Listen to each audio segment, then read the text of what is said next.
A jury on Thursday will begin weighing the fate of Paul Manafort, the former Trump campaign chairman's standing trial on bank and tax fraud charges that could put him behind bars.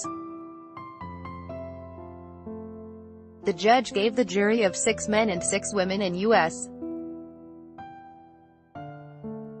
District Court in Alexandria, Virginia, their final instructions on Wednesday after closing arguments. Sponsored during the 2 weeks of testimony, witnesses described how Manafort routed $16 million in income hidden in foreign bank accounts to U.S. vendors to purchase real estate, bespoke suits, and antique rugs, income he is charged with omitting from his tax returns.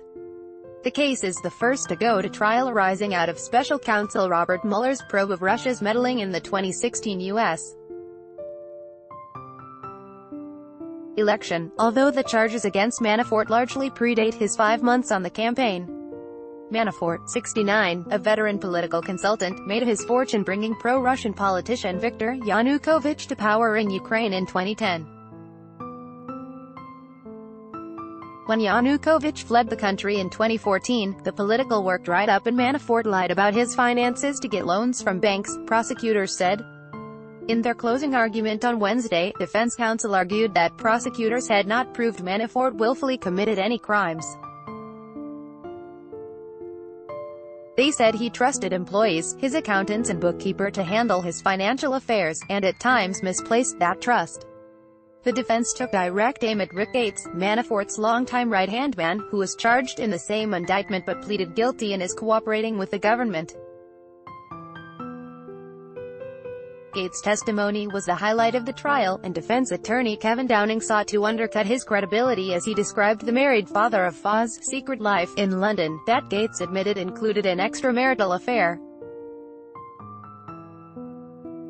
But Special Assistant U.S.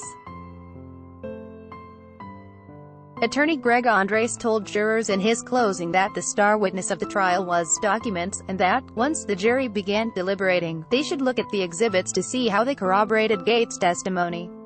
While some legal experts predicted the jury reach a decision before the weekend, others said the jury would likely deliberate longer, given the complexity and historic nature of the case. If this were a run-of-the-mill case, you could have a verdict Thursday afternoon or Friday because they don't want to come back Monday, said Gene Rossi, a former federal prosecutor who has watched parts of the trial.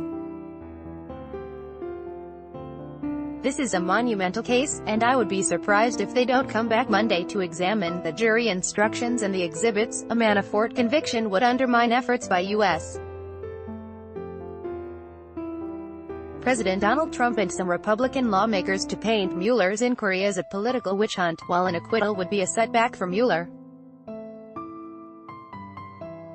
Reporting by Nathan Lane and Karen Freefold in Alexandria, Virginia, editing by Grant McCool.